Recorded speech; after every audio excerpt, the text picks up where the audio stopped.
नमस्कार मित्रो, स्वागत आहे आपलं दत्ताची माहिती या आपल्या युट्यूब चॅनलमध्ये. राज्य सरकारनं खरडून गेलेली जमीन किंवा गाळ असलेल्या विहिरीसाठी विशेष पॅकेज जाहीर करण्यात आलेलं आहे.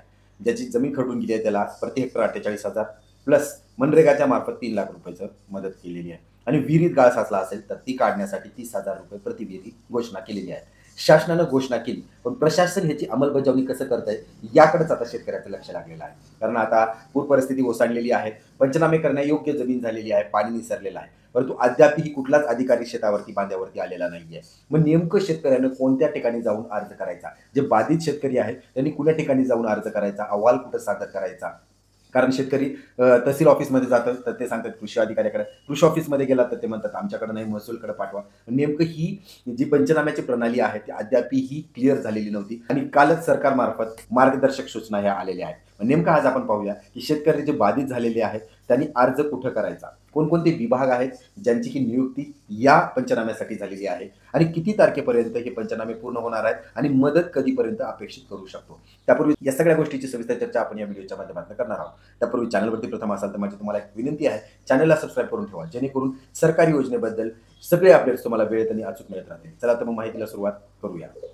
मित्रो, खरडून गेलेली जमीन असेल किंवा गाळ साचलेली जमीन असेल तर गाळ साचलेल्या जमिनीसाठी प्रति हेक्टर 18,000 रुपयाची मदत हे राज्य सरकारनं मंजूर केलेली आहे. मग आता याचे पंचनामे करून आपण पात्र कसे होणार याकडेच सरकारचं आणि शेतकऱ्यांचं लक्ष लागलेलं आहे. आता काही तारखा महत्वाच्या आहेत ज्या जाहीर करण्यात आलेल्या आहेत. राज्य शासनाच्या माध्यमातून प्रशासनाला सूचना दिलेल्या आहेत की येणाऱ्या 15 ते 16 तारखेपर्यंत पंचनामे हे पूर्ण करायचे आहेत. त्या 262 तालुक्याचे जे सर्वतः पूर्णतः बाधित करण्यात आलेले आहेत. पंचनामे 16 तारखेपर्यंत ग्राउंड लेवलवरती करायचे आणि 17 तारखेला ही पंचनामे कृषी विभागाला सादर करायचे आहेत. नेमकं जबाबदाऱ्या कोणकोणत्या आधी विभागाच्या आहेत ते आपण पाहून घेऊया. त्यामध्ये जबाबदार विभाग म्हणजे कृषी विभाग आहे, मृद व जलसंचारक विभाग, ग्रामसेवक, बांधकाम व पाटबंधारे विभाग आणि भूकरमापक विभाग.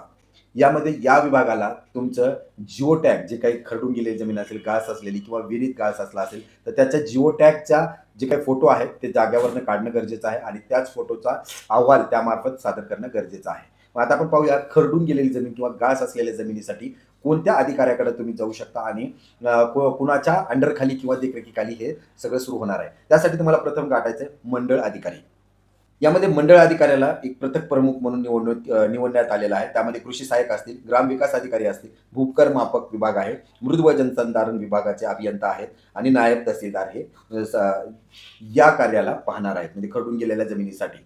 आता आपण पाहूया ज्यामध्ये गाळ साचलेला आहे आणि गाळ साचलेल्या याच्यासाठी परत कुणाला संपर्क करायचा. त्यामध्ये परत एकदा मंडळ अधिकारी हे प्रमुख आहेत पथकाचे. त्यामध्ये ग्रामविकास अधिकारी आणि नायब तहसीलदार आहेत, यांना आपल्याला अर्ज सादर करण्याचा आहे. मग आता ज्या तारखा देण्यात आलेल्या आहेत यामध्ये की 15-16 तारखेपर्यंत या अधिकाऱ्यांना ग्राउंड लेवलवरचे रिपोर्ट्स जे आहेत ते सादर करा आणि 17 तारखेला हे रिपोर्ट तहसीलदार किंवा निवासी जिल्हा अधिकाऱ्याच्या मार्फत हे विभागीय आयुक्ताकडे जातील. विभागीय आयुक्ताकडनं कृषी आयुक्ताकडे जाणार आहेत. आता या सगळ्या गोष्टीला 17 ते 18 तारखेपर्यंतच आपल्याकडं वेळ आहे. त्यामुळे माझी शेतकऱ्यांना विनंती आहे की तुम्ही भेट जर कोणाची घ्यायची असेल तर मंडळ अधिकाऱ्याची भेट घेणं गरजेचं आहे. त्यामध्ये तुम्ही स्वतःही त्यांना मदत करू शकता. कशा प्रकारे? तर जे काही तुमची जमीन खरडून गेलेली असेल, गाळ साचला असेल किंवा विहिरीत गाळ असेल तर जिओ टॅगच्या मदतीनं कॅमेरामध्ये ॲप येतो प्ले स्टोअरचा, जिओ टॅग इमेजचा. कुठल्याही ॲपमधनं जिथं लॅटिट्यूड, लॉंगिट्यूड किंवा रेखांश अंशांश दिसतात आणि तुमचं लोकेशन सांगितलं जातं, त्या लोकेशनवरनं त्या ॲपमधनं फोटो काढायचे तुम्हाला लोकेशनवरती जाऊन आणि त्याच्या मार्फत पण तुम्ही मंडळ अधिकाऱ्याची जी काही गती आहे कामाची, कारण वेळ खूप कमी आहे त्यामुळे त्या गतीला तुम्ही मदत करू शकता त्या पंचनाम्याला आणि अशा प्रकारे तुम्ही तुमचे पंचनामे हे पूर्ण करू शकता. आशा करूया हे जे काही अल्पसा कालखंड दिलेला आहे 2 ते 3 दिवसाचा, यामध्ये युद्ध पातळीवरती जे पंचनामे होतील त्यामध्ये सर्व शेतकऱ्यांना समाविष्ट केलं जाईल. जे कोणी शेतकरी राहत असतील तर त्यांनी मंडळ अधिकाऱ्याला, ज्या पंचनाम्यासाठी लोक तुमच्याकडे नाही आले तर मंडळ अधिकाऱ्याची भेट घ्या आणि तुमचे जिओ टॅगचे इमेजेस किंवा फोटोज मोबाईलमधले त्यांच्याशी सादर करा आणि त्यानंतर तुम्ही पात्रतेमध्ये सहभाग नोंदवू शकता. आता महत्त्वाचा विषय आहे की मदत कधी मिळणार.